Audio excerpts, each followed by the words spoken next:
Welcome to Tailgate Talk. Ritter and Tasker. Again, this week, Wags is out, busy doing things. I'm sure he's got turkeys on the brain or whatever he's got going on around the Paul Wagner Ranch. We'll check in with him coming up soon. I know we're pretty excited. Next week, myself and Mr. E.T., we are going to be off to Cabo. We've talked about it a bit on the show. We're going to do a little fishing, going to go free diving, and I'm sure consume some tequila and beverages while we're in the great country that is Mexico. So look forward to that. Again, want to say thanks to our sponsors, Buck Rub Outfitters and Buck Rub Archery and BuckRubArchery.com. You can check them out off of Silverdale Road in Pewaukee. I know Winter League just got going that we talked a bit about last week. And if you're looking for a new bow or getting your stuff tuned up, you know, we did the whole show, I remember last year in the middle of summer, was like where you should be at with your prep list of bow season. And it's really can be a year-round thing, and that's why a place like Buck Rub is so awesome to be there for year-round to not only fix your stuff, but help you pick out new. It's just awesome. Go check them out. And, of course, Bunzels for jumping on board this year and everything they do. I know I'd sent a picture to Tasker and our other buddy, John Resnick from Climb Pro Tackle, we talked to and had him on their 100th episode of my Bunzel sausage that I often have in my refrigerator because it is a go-to staple. You check them out for all of your catering needs, and of course don't forget the products they have there, whether it's steaks, and they do some like awesome sausages, including chicken sausages that'll knock your socks off. You can check them out, bunzels.com. But another guest in this week. It was great last week. We had a guest in to join us for the show, and this week we're going away from, well, I mean, we were talking about dogs and tracking deer last week. We're going to, I guess, dogs and waterfowl hunting this week. If you want to intro our guest, Mr. Tasker. Yeah, so you know it's funny because I feel like we've really harped on social media a lot and how much we can't stand TikTok and just doing all that stuff, but you never know where a good connection's going to come. And I have been friends and kind of chatting back and forth with somebody that seems to kind of fit like a good blend of both you and I, because I know that you're really big into bird hunting, and the pinned video that he has on his TikTok is one of those that just kind of takes off, I guess, I don't know, takes off like flight, but takes off and went viral and had over 1 million views of just this cloud of birds. And so we kind of went back and forth a little bit, talking about deer hunting, and I think the first time that he had actually mentioned something about getting together and doing a show with us is when I brought up would you shoot a 120 every year or a 150 every 3 years? And he said, let's talk about it. So I figured let's bring in Holt Watson and just kind of talk about some of that stuff. But first, why don't you give us a little bit of your background and maybe just tease us with your trip that you have coming up. Sure. First, just want to say thanks for you guys having me on. Again, my name's Holt Watson, and I'm from West Central Wisconsin, kind of not too far from Hudson. I'm sure that's a bigger area where most people are familiar with. And just wrapping up deer season here. We're fortunate to have a couple of the zones that you can hunt till the 31st of January. And I'm getting ready and switching gears to go guide the conservation hunt for snow geese in Arkansas. So I actually leave in 48 hours, so I'm pretty excited. Wow. Perfect timing. Yes. That's what I said to Ritter earlier this week. I said, this is going to be great because he's going to be amped up, getting ready to go. He's going to be loaded up, and it's going to be just great to just have that kind of energy coming into it and just knowing. I guess I didn't realize that it was this quick, but that's exciting. And you said you've been doing that for a couple of years now? This will actually be my 11th year. So that's awesome. How does someone from Wisconsin jump into and get involved in guiding for snow geese, something that we don't really have around here? So I actually used to work a lot of sporting goods shows. And actually, you guys had a guest on, I think, this fall, Gussie, Jeff Gustafson. Yep. Oh, yeah. Gussie real well. I actually met Gussie through a good mutual friend. The business is no longer running, but it was KrugerFarms.com. It was a huge online deal, and we'd travel to shows, sell hunting, fishing stuff. So I did a lot of shows for Kruger Farms, and just met a couple people. I guided for one guy originally for 3 years, and then the guys I'm with today, I had met when I originally started going to Arkansas, and he asked me to jump aboard, and so I've been with them. This will be my 8th year now. Wow. So just basically networking and working sporting goods shows is just kind of how I got into it. I think it's how a lot of people So get did you involved ever in things. do the local shows here in Milwaukee? No, I don't think I ever went to Milwaukee. I did a lot of Minnesota stuff. Yeah. So like when Pheasant Fest and the Ice Fishing Expo, Sports Show, Game Fair is a really big one that we have in August. It was probably a half a dozen to a dozen a year that I'd participate in. Yeah, I think ours that it seems to be nothing but guide service now, really. Either guide service or boats is our Milwaukee Journal Sentinel Sports Show. To me, and I hate to make it seem like, but my take on it last year was it was the Journal Sentinel Windows Patio and Doors show. I mean, it seemed to have a lot more of that than even the guide type stuff. And I hope it changes this year, but. Yep. Yeah, we'll see. It's just been an interesting couple of years with COVID and everything. It was like there was nobody there. Or it was like, I think that was the very last thing that Ritter and I did before the shutdown and everything. So it was still kind of normal then. And then after that, everything changed. And now it's just, I don't know, maybe they're just trying to fill booth space and whatever. But, I love seeing that stuff at those because as much as I'm probably never going to go to Canada and do like a bear hunt or – whatever it might be, it's always cool just to kind of look through everything and just see some of the mounts and stuff. Do you think that those shows are mostly window shoppers, or do you think that people are actually coming and, have good conversations with them and be able to bring them along?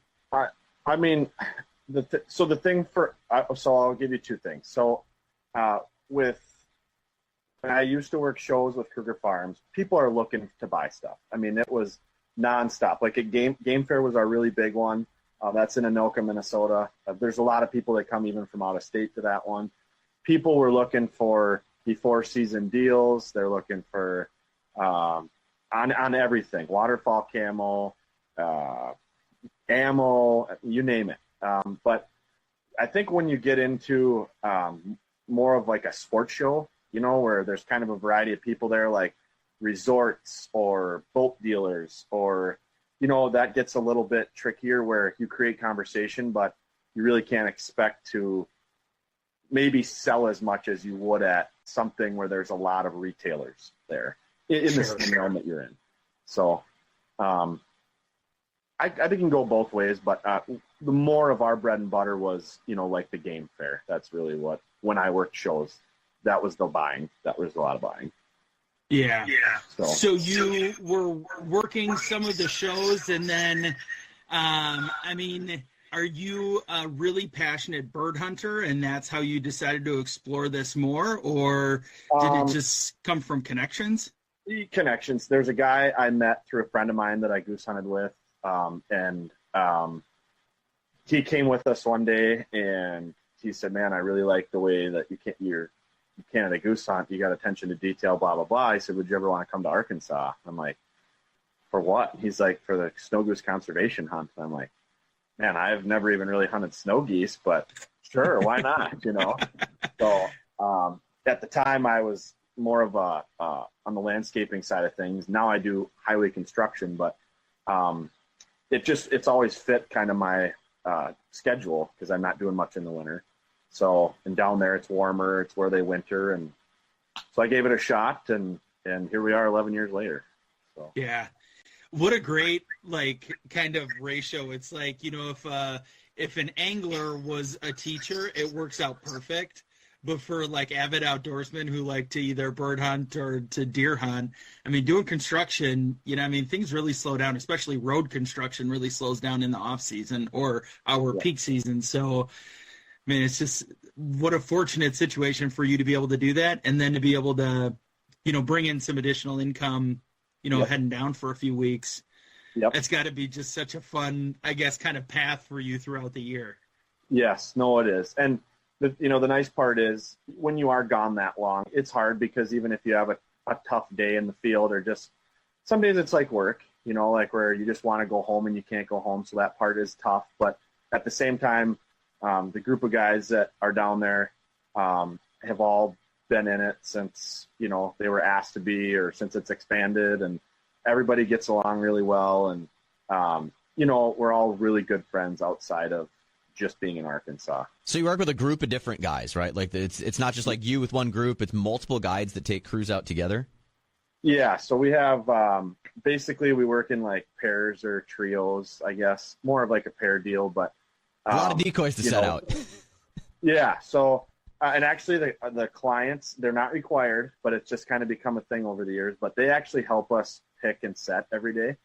So they feel like they're part of the experience and they're learning. And good clients should always do that and will do that. That's always been my opinion of things. If you're on a guided thing, always offer to help do those things. I think it goes a long way. Especially if you have a good hunt, like decoys can go, they pick up so quick. Like our system is so efficient we tow a side-by-side and an enclosed trailer to the field. So it's probably like a 6x10. So we take the side-by-side off the one trailer, hook up the small trailer. You're in with, the first couple guys and the trailer, and they're setting up, and then the other guys shuttling people in. So it's pretty efficient. We've done it for several years now, and it works really well. Of all of the, I've done a lot of waterfowling. It's kind of where I come from. I grew up in Green Bay, and we talked about a lot on the show. So, like, I've diver hunting in on the big water and stuff. The one thing I've never done is snow goose hunt. I've never. That's probably one of the only species too I've not shot. I've shot it wasn't even a speck. We think it was a cross. This was the weirdest thing, and I'm sure in snow goose you see all kinds of stuff. It was like it had the head like a Canada goose, but it was white chested, just like a speck would be. It was like the weirdest thing. And the bill, it had the orange bill like a speck, and it's like this has got to be some weird hybrid situation. Yep. Yeah, absolutely.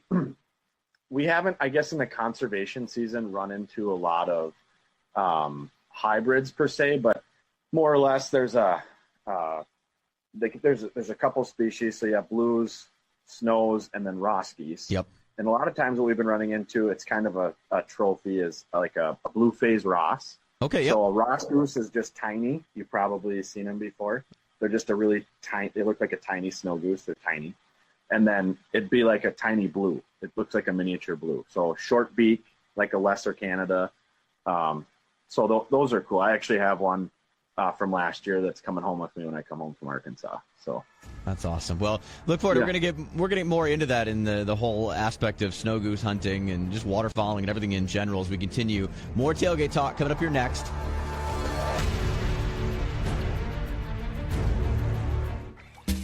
Do you like fishing, but maybe you don't have all the equipment or know-how and still want to catch fish? We've got the perfect trip planned for you. We're inviting you to join us and the team at Ballard Black Island on Lake of the Woods in Ontario for a Canadian fishing adventure. We'll hook up trophy walleye, monster muskies, explosive bass, and huge pike.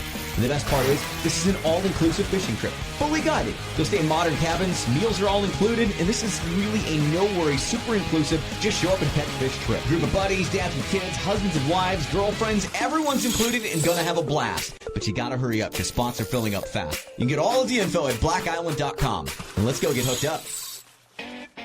Bunzel's Old-Fashioned Meat Market is Milwaukee's family-run deli and grocer for 4 generations. Pick up prime cuts of meat, award-winning jerky, and homemade specialty sausages.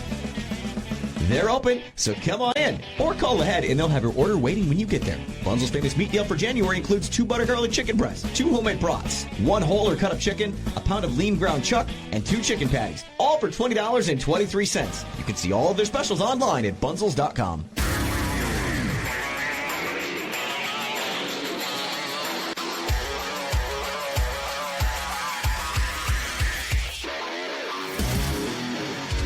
All right, welcome back to Tailgate Talk. It's Ritter and Tasker, joined by Holt Watson, waterfowl guide, snow goose guide. That I love the story that Tasker hooked up with via TikTok of all things, the one app that I'm the most frustrated with. It actually can do some good stuff. Yeah, you just never know what's going to happen. I mean, you know what, Ritter? I'm surprised you haven't actually mentioned this because we just were talking about this last night. So I wore this hat specifically for today, my Halo waterfowl hat. And where did you get that Halo waterfowl hat, Eric Tasker? Yeah, well, our friend Riley Green, we were hanging out on his tour bus one day, and I said, hey, I love those hats. I've always wanted to get one. And he just walks in the back and grabs me one out of his stash because I'm sure he's got 500 of them on his bus. But we were just talking about something yesterday, I think it was. We were texting back and forth, and I said, you know what? I'll buy a lot of things. I mean, how I have a Halo waterfowl hat that I don't even do bird hunting, but I would totally wear that hat whenever. So you know what we were talking about? I will fill you in. We were talking about sunglasses because you had posted, speaking of TikTok. Oh, that's right. The question of Costa Del Mar's or what's that, Blue Otter or whatever.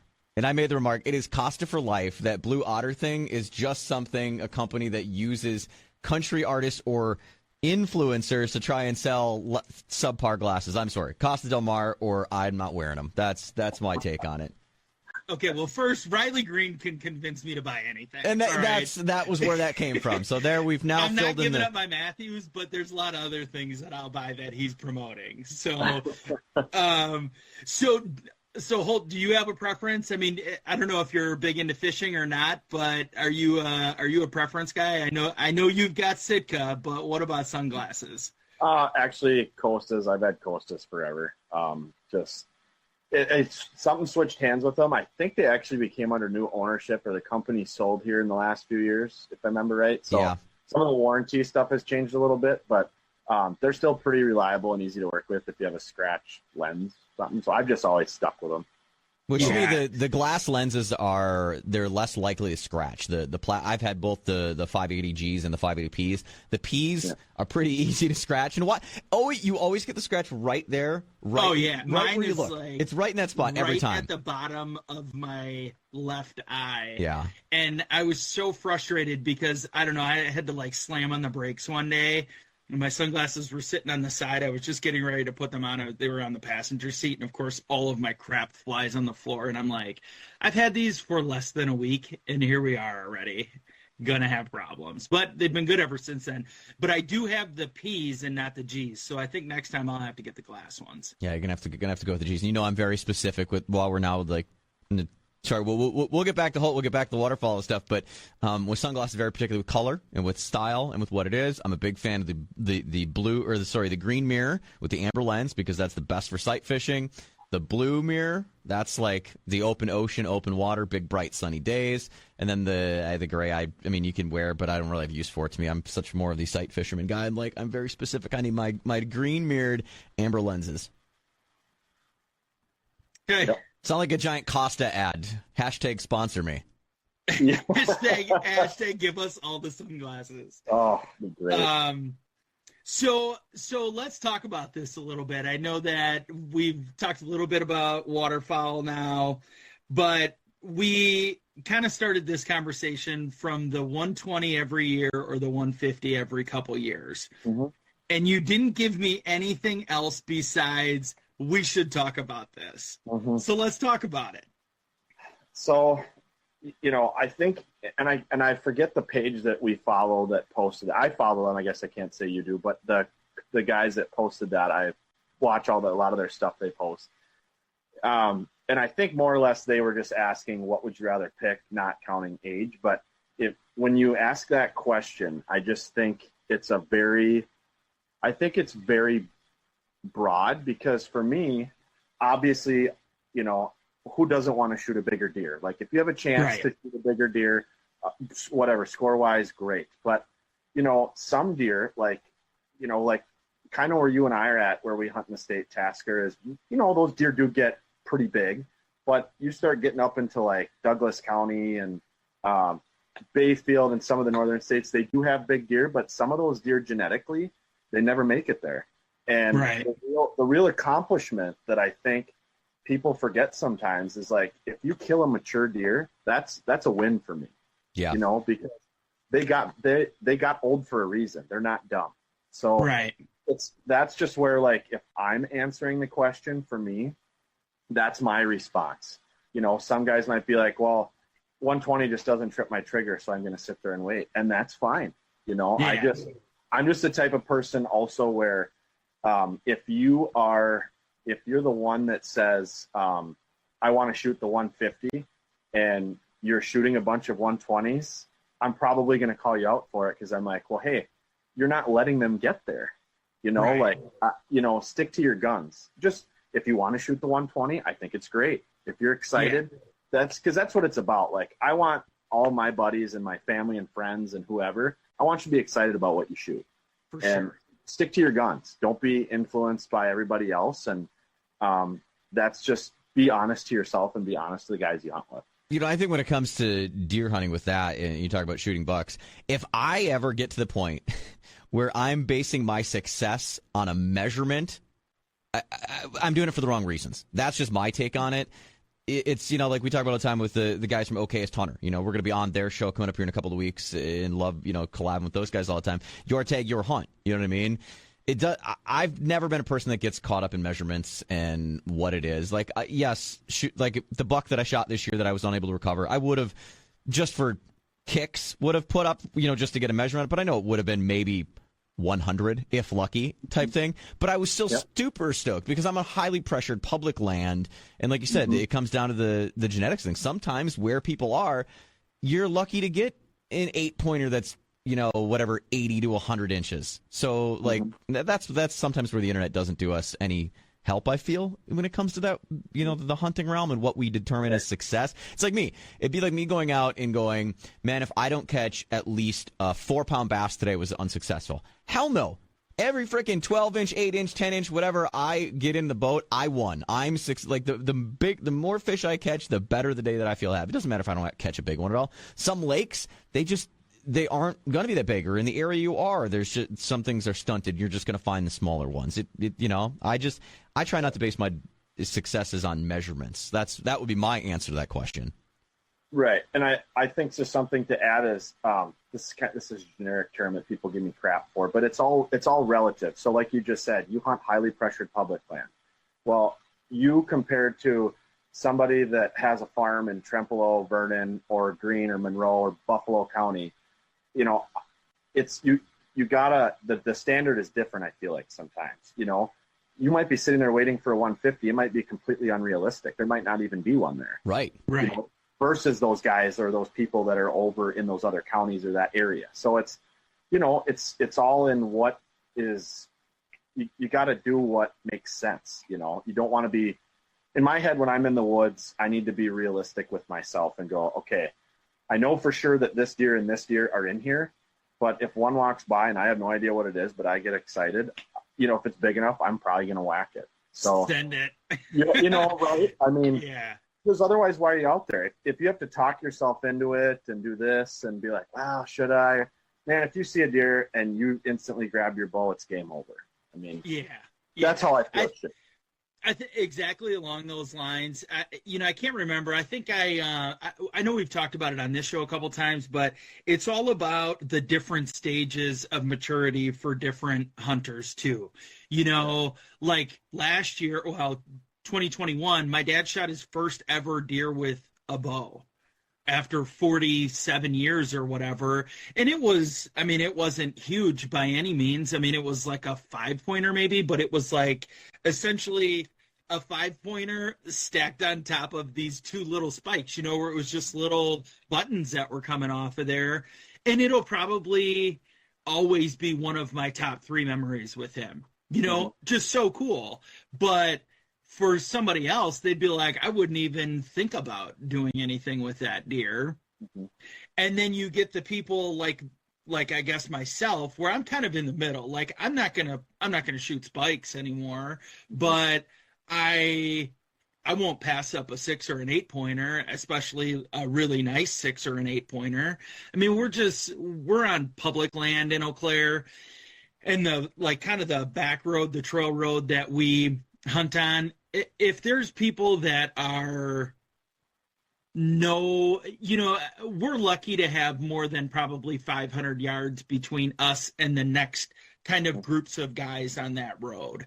Mm-hmm. So if I'm fortunate enough that I've got something that walks through there, I don't really care what it is as long as it's not a spike. I'm probably going to shoot it. Yep. And I don't think that section of, or like that group of hunters gets enough credit, because I mean, we don't have our own public land or private land that we're able to pass on deer and wait and do all of those things. And I mean, I'm totally good with taking whatever, It's not splashy. It doesn't put the great photo on social media. That's why they don't get the attention. I mean, my photo was amazing. I'll take that photo every year. It doesn't look cool. The cool factor's gone. It's it's not going to get all the likes, and so that we've become that world. And I agree with you, Tasker. And that's why a big part of everything with the show, we always talk about that, is it's about the middle ground, and it's okay to be the middle ground. It's okay to suck. It's okay to fail. It's okay to just be average. As long as you're enjoying and doing that. What the hell's the point if you're not enjoying yourself? If you're so stuck on what someone else is going to say about something you're doing, I mean, come on. Yep. No, and when you talk about stages and like where you're at, your maturity of your hunting career, however you look at things, I grew up hunting the Northwoods in Wisconsin originally before I hunted more where I live now. And, we didn't shoot a lot of does, because just with the viewpoint on not as much agriculture up there, blah, blah, blah. But if it was a legal buck, we were killing it, and that's just the way it was that way in our deer crew up there for years, even before I was there.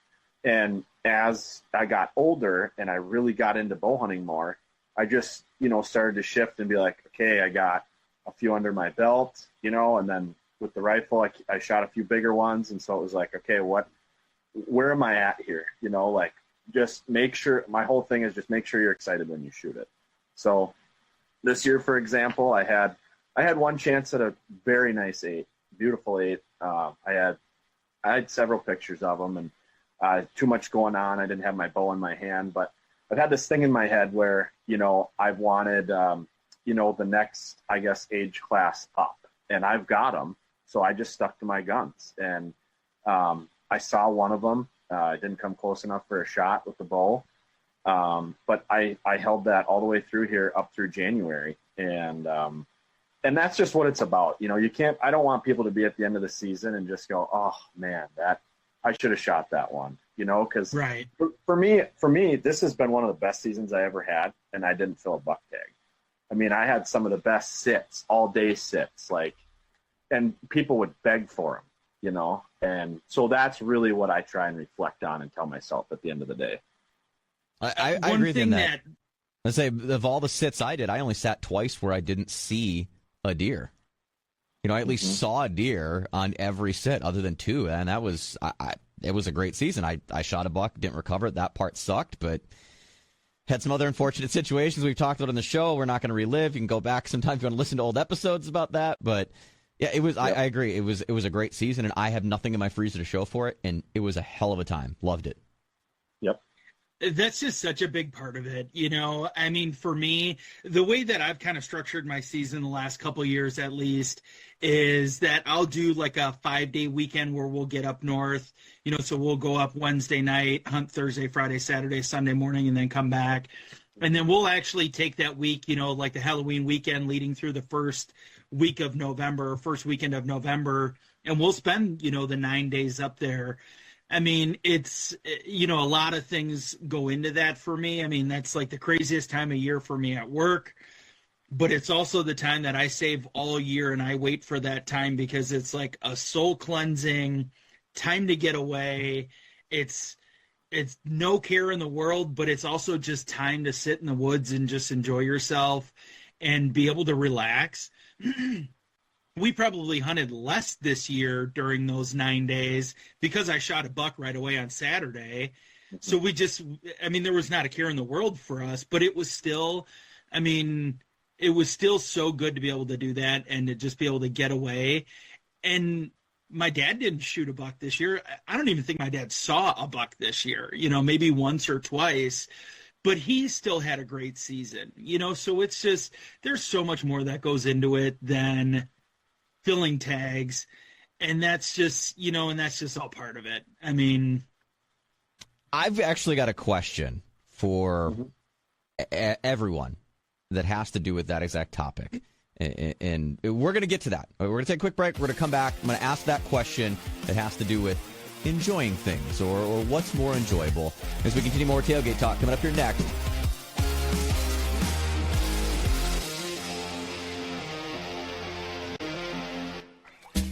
Do you like fishing, but maybe you don't have all the equipment or know-how and still want to catch fish? We've got the perfect trip planned for you. We're inviting you to join us and the team at Ballard Black Island on Lake of the Woods in Ontario for a Canadian fishing adventure. We'll hook up trophy walleye, monster muskies, explosive bass, and huge pike.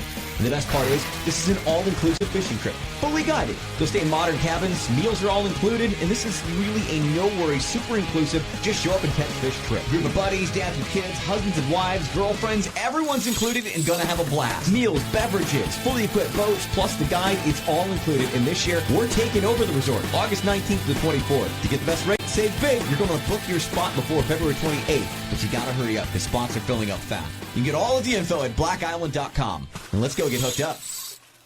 Don't procrastinate buying a bow or getting yours tuned up. Do what I did and get to Buck Rub Archery today. They are your locally owned and operated bow hunting and crossbow authority. Just off I-94 in Pewaukee, they've got 18 acres of archery fun with multiple 3D courses and the largest selection of bows, crossbows, and archery equipment. You can even test any bow in stock before you buy. I'm so happy I found them. In fact, my wife has gotten into archery, and the awesome staff at Buck Rub helped her get set up with a perfect bow. Stop in and see what I'm talking about off I-94 on Silvernail Road, or look them up at buckrubarchery.com.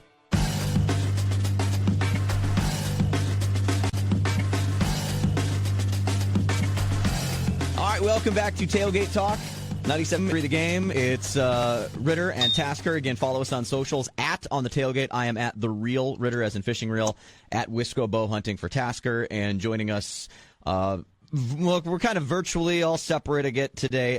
Holt Watson, a waterfowl guy, does a lot of stuff in Arkansas and is here from Wisconsin. You can follow him on socials. It's at HolterDice22 on his Instagram if you want to check out some cool photos, which I was just paging through here with lots of birds and all kinds of fun stuff. But we brought it before, enjoying things. And what do you enjoy? And Tasker, you're telling the story about, spending time with people at deer camp and spending time with your dad and family and things like that. Being is that I've never been a huge deer hunter. I much more was into waterfowl hunting, and one of the biggest things that I thought was best about duck and goose hunting was camaraderie. So I'm going to start with you, Holt. The question, what do you find more enjoyable? Is it the solitude of bow hunting, because let's face it, you're in your woods by yourself, or do you think it's better the camaraderie that you get from a group of guys all together waterfowl hunting? I think it actually kind of goes in order for me. So, you talk about hunting the end, hunting the rut and whatever. And that's usually right before Thanksgiving is usually when I get laid off. So I've had a big year at work. I'm winding down. I'm ready to be done for the year. And so a couple all day sits by myself are really just like, okay, like I can rejuvenate. It's me time. That I really treasure that. I mean, I'll pack my food and water, and I'll just do that for 4 days or 5 days, and that's really what I treasure. And then as we come after firearms, we late season goose hunt quite a bit, and then I'm kind of back in the mode. All right, let's get the gang back together, and it's so great because all of us that deer hunt hard. Also like to waterfowl hunt together, so it's everything kind of coincides. So we're all ready. Everybody's been deer hunting, so we like to take a break. And then a couple weeks in December we're goose hunting. So have you balanced that throughout? Because the biggest balance, again, when I say I didn't do much deer hunting, is I always felt like it got in the way of waterfowl hunting because again, being a diver guy, the majority and the biggest part of diver season basically starts the beginning of November and rolls to the end of the season, and that's really when deer hunting is. So to me, if I had to balance it, I would much rather hang with my boys and go and, shoot bluebills and, redheads and golden eyes and all that stuff through November to December versus sitting in the woods by myself. I mean, how did you work that balance? Or did you strictly kind of goose hunt where you could do that early, you could bow hunt, and then go back to goose hunt in the fields late? Yeah, so we really, the last week in September, first week or two in October, I would say all the way up until probably the 20th of October, we'll waterfowl hunt. Somebody might dive off because they have one patterned early season or something, a buck pattern, or they just want to go deer hunt. But we get a few really good hunts in, so we get our itch out of the way that we've been waiting for. And then we're ready to everybody literally, my one buddy hates it because he deer hunts, but he'd way rather be waterfowl hunting. So all of us are in trees all day, and he's like, dude, I'm going nuts over here. Like, can somebody shoot a buck so we can get back to hunting geese? So it works out really good. We're basically the whole month of November, we're deer hunting. And then when December comes back in, we're goose hunting more. Do you like goose hunting early in the season or late in the season? I would say, are we talking about just early in the year or the early nuisance season? The early season versus late season, because they're different birds that you're hunting, at those times. I mean, so which do you prefer? So I would actually rather hunt late season because a lot of people are going to argue this with me. So Wisconsin obviously goes from 5 early season to 3 regular, but then in the South zone, it's split. It's split up. They can kill 5 late season, which I think is a little bit ridiculous that we can't do that in the North zone. I have geese right now a mile from my house. Like there's a field literally a mile from my house, probably 500 or 600. And so we basically, what I've heard, essentially what the state thinks is that, they kind of classify those geese in the South zone as resident geese. If they're not going to go all the way south, they think that they're more resident to the area, which is kind of the goal in the early season, which is why you can kill 5 apiece. So we hold a pretty good amount late season that don't leave. I wish we could shoot 5, honestly. It would be just great. Forget where I was going with this. I kind of got off on a tangent, but what was your original question? I was just asking about, and it started with, what do you prefer more, being by yourself or, hanging with your guys because of the camaraderie stuff, and, that's how we got to where we are. I would say late season goose hunting because I'm not swatting mosquitoes. And, if you ever see a waterfall portrait or a print, it's never, a guy wearing shorts with his black lab carrying geese that have been flying for a month back to the blind. Like it's always nasty and wet and snowy and blizzard-like conditions. And that's what we really enjoy we really enjoy the snow. You're describing diver hunts to me. And yeah, I can tell you Thermacell has never been a better thing in the early season. I mean, you're like seriously seen of me wearing muck boots that go to my knees and shorts, and then the Thermacell running because you're sweating in your layout blind to goose hunt those September birds. I'm with you. I'll take the bundled up and freezing over that. Yep. Yeah, I actually wish we could. I wish our season was just a hair longer. Not too long, but I wish we could go a week or so. I wish we could go at least till like New Year's in the North Zone because we don't hold a crazy amount, but we definitely hold plenty to hunt.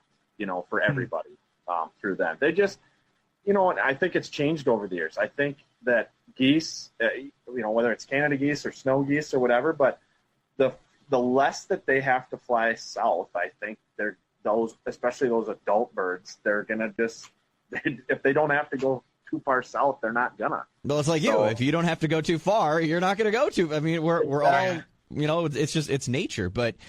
You are headed south. We talked about it earlier. Headed down to Arkansas. Again, you do snow goose guiding. As someone that's never done that before, what are some of the things that you like? I just need to know, like, the experience, what you recommend people bring. I mean, kind of help walk us through that whole thing.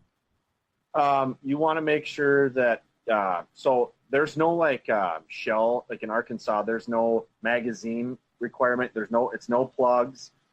So we ask everybody to bring extension tubes for their shotguns.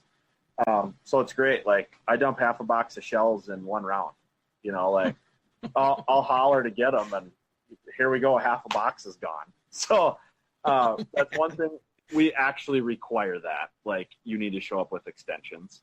Honestly, people, I want people just being both sides of it, have been a customer before and then being a guide. Do your research before you just pick an outfitter. Don't just go to somebody because they're the cheapest or you can afford it. It's worth you see the guys that are, more expensive. They're worth it. They really are. And for like us, we move every day. So we chase feeds every single day. In the beginning, if I go back 10, 11 years when I started, you could hunt the same field like 3, 4, 5, 6, 7 days in a row and shoot geese every day. They just wasn't the amount of pressure. But with how many people do it now and the pressure they get, and we find it the most effective to move every single day. Now we might go back and hunt a field that we hunted previously. They might get back in there because there's a bunch of food in there and we'll let it sit for a day or two, but we're moving every day. So I would say shop your outfitter, Do your research, talk to people. That's like the key thing before you even get started. Make sure too that you bring, it's always, it's hard to say this because it's not economically capable for everybody, but if you have 2 guns, bring them. You always want a backup gun. And semi-autos, people could, I grew up as an 870 pump guy, but I promise you when you start snow goose hunting, that thing gets put in the corner for turkey season and you're shooting a semi-auto. So those really, off the top of my head, are the 2 biggest things. If you're going to Arkansas, all types of layers. It could be, I've had it where we've had an ice storm and everything is like 6 inches of ice and you can't find enough layers because it's a damp cold in the south. So it seems way colder than it is. And then 48 hours later, it is 67 degrees and that, a chance of severe thunderstorms or a tornado. I mean, it's yes. Expect anything for weather down there. I have fished in Arkansas in March, and that is an accurate description of it. It was freezing cold, and by 80 degrees it felt like by later in the afternoon. And yes, it is frigidly cold when it is cold down there, just because of how damp it is. You nailed that. Yep. Those are really 2 of the biggest things. I mean, and people need to go into it too. You need to have a good attitude about it as far as it is a conservation season, so there's no limits. But at the same time, the goal is everybody wants to be at the century mark. They want to shoot 100 at least once. We book 3-day hunts, and so everybody, we try to shoot for the century mark at least one of the 3 days. Now that doesn't always happen. It's hunting. There's things that are out of your control. You can't control certain things. Especially with how many people do this now, like I mentioned before, there's so much pressure. Like if we aren't hunting a field, sometimes somebody else is hunting it. So they don't get to sit. Like if they get into a field, they're getting hunted 99% of the time. And so you kind of have to be more realistic and go, I always say man, if we can whack 50, that's a good day, even with unplugged guns, e-collars, the whole 9. That's a lot of birds. You have to be realistic. That's a lot of birds. I mean, even 50 birds is a lot of birds. But yeah. No, it is. It's a lot of people have been spoiled. There was a couple years where it was just insane. I mean, there's some people that have been coming with us for several years now. Their average is over 100 a day still. I mean, and I can't tell you, there might be a 3-day stretch where we get our butts kicked.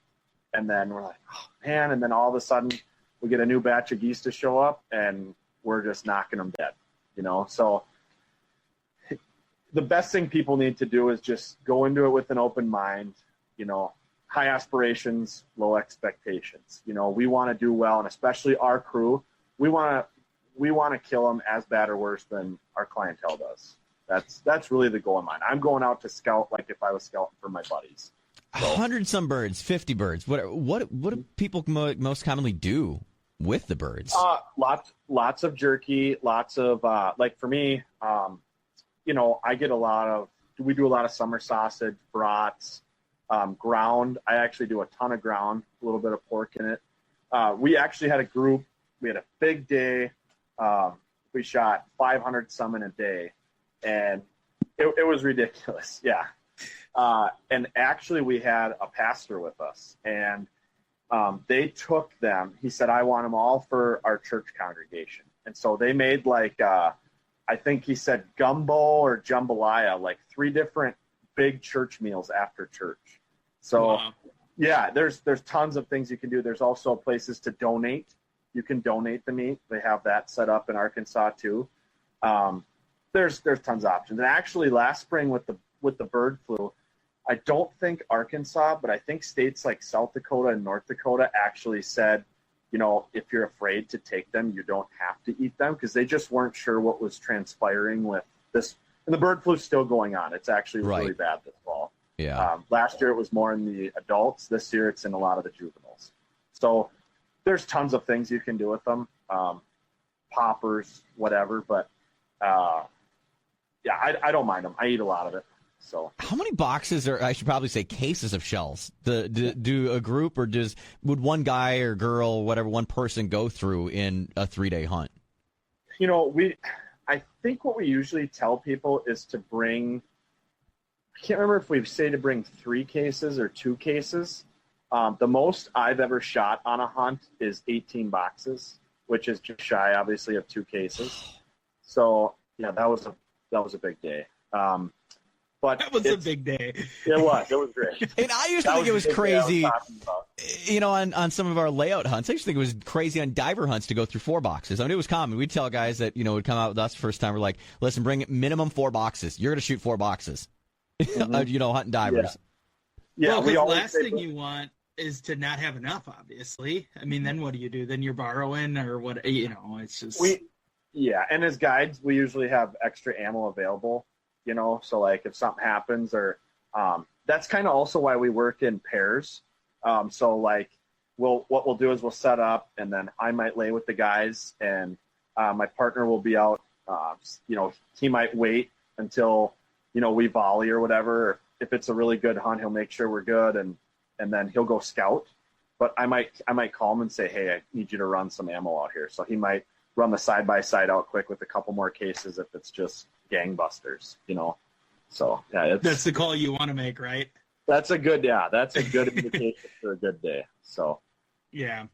So you said that your hunts are typically 3 days. Is that the common stretch for them, or are there different options? Yeah, we try and tell people to do a 3-day hunt just because it gives 2 days seems like too short, and it gives us, there's a chance you're probably going to have one really good hunt, an average hunt, and then maybe not so good, whatever. But it gives us a chance 3 days really gives us a chance to give you the right situation.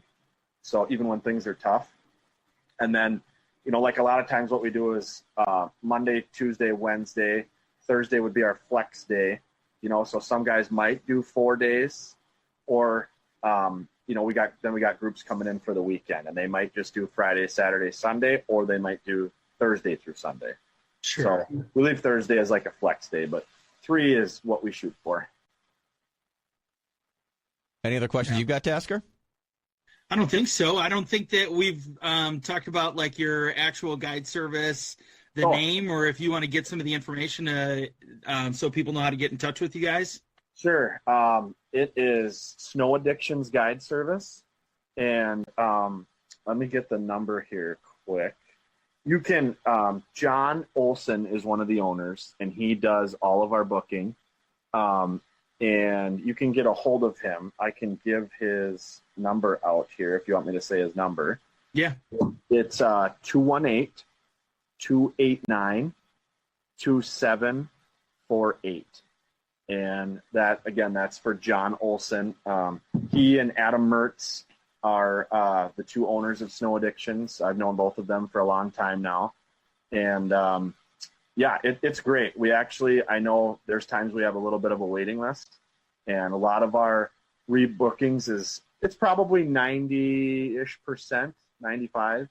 But there's times where stuff comes up and people have to bail and they can't keep their dates, but it's a good time. The lodge is a great atmosphere for people after the hunt, and we usually like to visit with people when we get back from scouting and eat dinner and cook up. So it's a good time. I'm just looking at the pricing on the website of things too. That's all reasonably set for pricing. I mean, you can exclusive field it for a decent price, and bird cleaning. Man, $3 a bird seems like we start talking 100 birds. That's a lot, but that's a lot of work. So I'm like $3. That seems like that seems pretty cheap to be doing birds. Yeah, and they're all bird hitched. So Perfect. some people do their own, or they'll want us to do them. It just depends on who it is. Do they have? I'm trying to think the rules. Does that apply to every state of leaving the wing on one for identification as well?